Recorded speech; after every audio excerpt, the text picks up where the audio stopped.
Bom, vamos lá, gente. Bom dia. Bom dia. Hoje eu trouxe para discutir com a gente um pouco sobre retórica. Começo com uma pergunta. Para vocês, qual que é a relação entre viajar de avião e se comunicar bem? Falar em público, se comunicar bem com as pessoas? Essa é uma das perguntas que eu vou responder durante essa apresentação e espero que satisfaça vocês. Bom, quando a gente fala de retórica, a primeira coisa que é importante ficar claro é que retórica é muito diferente de oratória. Oratória é falar em público. Retórica é a habilidade de se comunicar em diferentes situações, seja simplesmente com o seu amigo do lado ou falando em público também, então independente da plateia ou não. E retórica eu não vou ficar falando para vocês, né, sobre como se portar em um palco ou alguma coisa do tipo, é realmente a habilidade de se comunicar com as pessoas. Legal.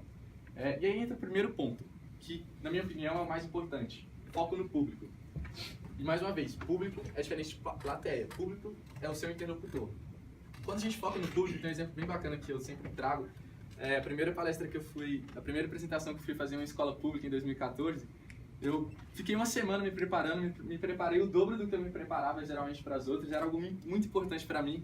Chegou no momento, eu estava totalmente empolgado, tentando envolver o público, fazendo o possível, passou os 30 minutos, terminou exatamente desse jeito. Eu falei obrigado, eles olharam para mim, aí eles perceberam que acabou, eles levantaram e foram embora. Perceberam que não teve palma no meio desse caminho, né? Então, acho que não foi muito boa essa primeira apresentação. E aí eu falei, o que está acontecendo de errado? Cheguei para a professora que estava ouvindo a palestra e falei, o que você acha que aconteceu nessa apresentação para não ter atingido da maneira que eu previ? E ela virou e falou o seguinte, eu adorei a sua apresentação, só que você estava fazendo uma apresentação para alguém que tem um conhecimento muito maior do que esses alunos de 15 anos do ensino médio que estão aqui ouvindo você.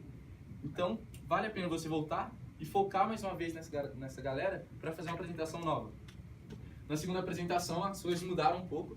Eu foquei realmente na galera do ensino médio e, ao mesmo tempo, eu consegui fazer com que em 30 minutos algumas pessoas dessem gargalhadas com risada e logo em seguida começassem a se emocionar e até a chorar quando percebiam que estudar poderia ser uma oportunidade de sair daquela situação que eles estavam. Só que mesmo assim, terminou a palestra, foi um alvoroço, mas mesmo assim eu percebi que nem todo mundo tinha sido impactado. Tinha 1, 2 ou 3 ali que não fez diferença nenhuma. E aquilo ainda me deixou um pouco triste, um pouco receoso. Eu queria ter impactado todo mundo. E foi para perceber que, na verdade, não era só naquela apresentação que estava acontecendo. Em todas as outras, por mais que eu tivesse focado no público, sempre tinha uns 2 ou 3 que não fazia sentido para eles. E aí é que está o segredo desse slide. Provavelmente, sempre que a gente foca no público, a gente faz o primeiro filtro. Universitário, ensino médio. Já foquei do jeito que eu devia. Mas talvez não. Aqui é um exemplo muito bom. Se a gente for olhar para o público do ProLíder, é uma galera que todo mundo é graduado ou está fazendo graduação, tem uma bagagem muito boa, tem experiências muito bacanas, mas e com relação à retórica? Eu acredito que tem gente que o conteúdo que eu vou falar aqui vai ser muito legal, vai construir muito para ele, porque ele não tem tanta experiência. Ao mesmo tempo, tem a Ju, que semana passada, no primeiro final de semana lá no Queijo de Porangaba, estava parecendo funcionária da SOP aqui, né? Estava apresentando o Queijo de Porangaba envolvendo todo mundo. Então, para esse tipo de gente, tem que trazer coisa nova. Então, apesar dela ter um desenvolvimento muito bacana nisso, qual que é a relação entre retórica e viajar de avião? Essa é a sacada. Por mais que ela tenha um pouco de noção, eu ainda consigo trazer algum conteúdo que seja específico para ela lembrar só disso. Por mais que o resto não seja importante. Então, se você foca no público, por isso que esse slide que eu demoro mais tempo, porque ele é mais importante de qualquer apresentação, de qualquer comunicação que você faça. Foque no público o máximo possível para conseguir estratificar, filtrar o suficiente para levar conteúdo para todo mundo. Próximo ponto, linguagem corporal, que é o que todo mundo sabe, mas quase todo mundo esquece, né? Linguagem corporal é basicamente focada nesses 3 pontos que eu trouxe aqui hoje: olhos, braços e coração. Por que eu foquei nesses 3 pontos? Um artigo que o Laser mandou pra gente semana passada dá um pouquinho de embasamento para isso.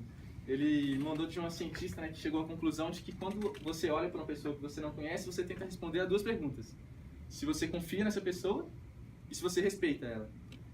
E nesse ponto de vista, você trabalhar com seus olhos, com o braço e com o coração, vai fazer com que essas respostas tendam a ser sim. Como assim? Se você olha nos olhos das pessoas, a sua mensagem está indo para onde você está olhando, a sua comunicação está diretamente com ela. Isso permite que você seja importado, ou seja, você se torne uma pessoa importante. pessoas importantes merecem respeito.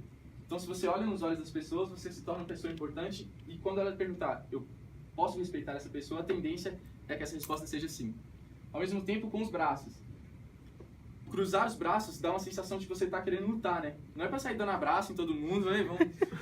Não é um povo, mas cruzar os braços, voltando um pouco na pré-história também, né? Quando o homem olhava para o leão, eu duvido que ele demorava mais que 2 segundos para ver se ele respeitava o leão e se ele confiava no leão.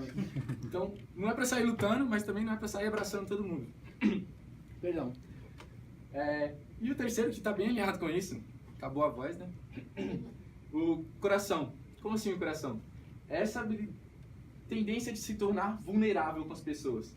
Então, faça o possível para que seus braços sejam vistos, para ninguém pensar que você está armado, né? Voltando um pouco na pré-história também, quando os homens lutavam uns com os outros. Se chegar alguém que você não conhece e está com os braços escondidos, a tendência é que você não confie nele.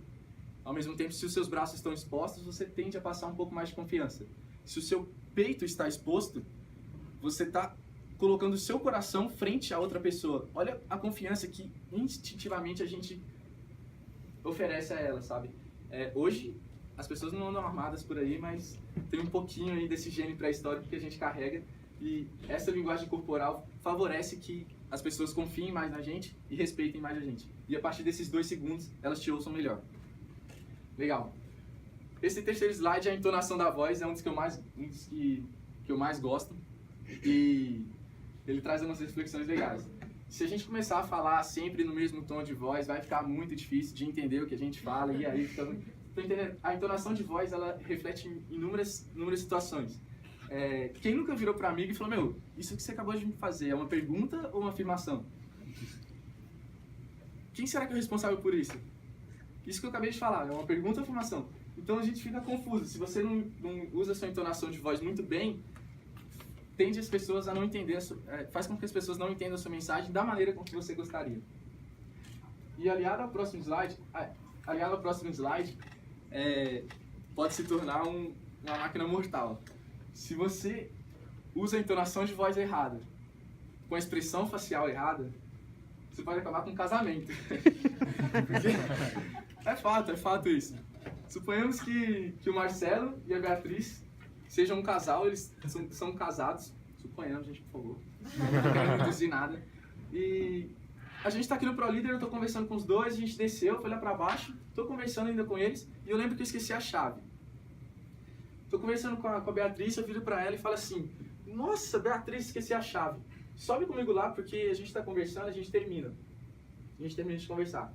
Essa é uma entonação de voz, é uma expressão facial, e o Marcelo está do lado. O Marcelo vai olhar e fala, sobe lá, você termina de conversar. Ou eu chego para a Beatriz e falo assim, nossa, Beatriz, esqueci a chave. Você não volta lá comigo pra gente pegar a chave? O que você acha, Marcelo? Aí não rola, né? Então, aliado à expressão facial, a entonação de voz pode ser uma armadilha contra você mesmo. Faz sentido para vocês ou não? Então, tenha sempre em mente, esse slide deve, segundo a minha opinião pelo menos, depois do foco no público, é uma corda bamba. A expressão facial, essa entonação de voz, você precisa controlar durante toda a comunicação que você faça. Dogmatismo. Isso é muito importante para o que está acontecendo aqui no ProLíder, né? A gente tem muitas discussões sobre opiniões e fatos. E às vezes a gente confunde fatos com opiniões. E isso gera muita discussão. Quando você traz um fato embasado, nem tem discussão, né? Se eu chegar aqui e falar, gente, o MEC, ele fez uma pesquisa e chegou à conclusão de que só 1 em cada 10 alunos do ensino médio chegam ao ensino médio com conhecimentos adequados em matemática. É um fato. E aí não tem o que fazer. Agora, se eu chego e falo, eu acho que a educação no Brasil tá uma bosta, ninguém no ensino médio não entende nada de matemática. Só uma pessoa da minha sala que entendia. Vai virar o Paulo e falar, não, mas na minha sala era 2. Ah, não, mas na minha sala era 3, então não, peraí. E aí começa essa discussão e o que é o fato, o que é uma opinião. Então é errado falar opinião? Não. A sua opinião é muito importante, você precisa passar ela para as pessoas, só que da maneira certa. Como que a gente pode fazer isso? Existem algumas palavrinhas que se a gente trocar, induz as pessoas a, inconscientemente, acreditar mais na sua opinião e tê-la como um fato. Como assim? Se eu falo, eu acho que a educação do Brasil está ruim, Tá ruim. esse achismo ele já te denigre um pouco. Agora, se eu falo que eu acredito que a educação do Brasil está ruim, já sou um pouco diferente. Fez algum sentido para vocês ou não? Ou ficou a mesma coisa? Porque agora eu acredito, não é que eu acho, eu acredito que a educação no Brasil está diferente. Continua sendo uma opinião, você dando muito mais valor para mim agora. E quando a gente está em discussões, quando você tenta discordar de uma pessoa, geralmente a gente fala assim, se o Paulo vier para ela e falar, meu, na minha escola eram 2. Não, você está errado, na minha escola era 1, não sei o que. Se você sempre tentar quebrar o argumento do outro, provavelmente o seu argumento também não vai ser valorizado. E como fazer com que essa discussão vá para frente? Ao invés de você começar a falar, não, tá errado, comece a falar assim, meu, eu acredito que na sua escola apenas 2 pessoas tinham conhecimento em matemática, e ainda assim, ao invés de falar mais, você acrescenta. Você não está contradizendo ela, você está acrescentando no que ela falou. E ainda assim, eu acho que é válido a gente refletir sobre as outras escolas e entender se é realmente isso que acontece no Brasil. Então agora você está pegando a opinião da pessoa e construindo em cima dela. E isso é importante nos momentos de comunicação. Se você discordou, ela já te ignora simultaneamente.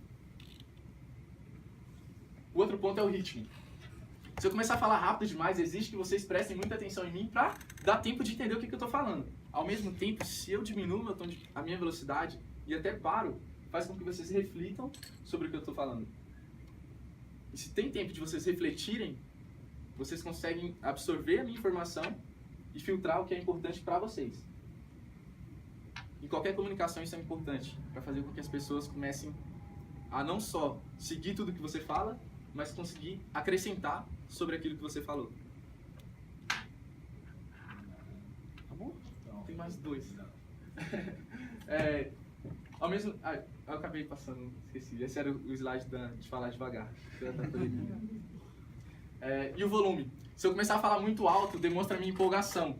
E vocês percebem isso, eu consigo transmitir isso para vocês. Ao mesmo tempo, se eu começar a baixar o meu tom de voz, vocês vão ter que ficar mais atentos para ouvir o que eu estou falando e as informações vão fazer mais sentido. Então, em um deles eu passo um pouco mais de emoção, o outro eu passo um pouco mais de fatos, dados, para vocês chegarem às conclusões que vocês quiserem. Esse era como o tempo acabou, ia ter 3 exercícios para a gente mexer com o nosso tom de voz. Tem uma pesquisa que saiu que fala que a gente vota em políticos com um tom de voz mais grave, né? E tom de voz grave, a gente não nasce, a gente nasce com um tom de voz que é natural, mas a gente consegue tornar ele mais grave ou tornar ele mais agudo ao longo da vida. E existem alguns exercícios que dá para fazer isso. São 3 exercícios, mas depois eu passo para vocês, para a gente não tomar o tempo. E, por fim, e ele? Qual que é a relação entre viajar de avião e a comunicação, a retórica, falar em público? Medo? Medo é um deles, exatamente. Muitas pessoas têm medo de viajar de avião. Muitas pessoas têm medo de se comunicar e falar em público. Mas, geralmente, quem viaja de avião pela primeira vez e vai fazendo isso ao longo do tempo, tende a perder esse medo ou diminuir ele. Falar em público e se comunicar não é diferente. Ao longo do tempo, quanto mais você treina, você vai diminuindo esse medo e vai melhorando a sua prática. Mas esse não é um único ponto importante. Eu acredito que esse é um pouco mais profundo, mas faz muito sentido, pelo menos para mim. Quando o seu destino é muito longe, quando a sua viagem é muito distante, o avião é um ótimo aliado para fazer com que você chegue lá mais rápido, chegue lá mais seguro. Ao mesmo tempo, se você desenvolve a sua comunicação, se o seu sonho está muito longe, se o seu sonho grande está muito distante, a habilidade de se comunicar pode facilitar esse caminho, pode fazer ele se tornar mais rápido, pode fazer com que o caminho até o seu sonho seja mais eficiente. Não sei se faz sentido para vocês, é o que eu trouxe hoje. Obrigado.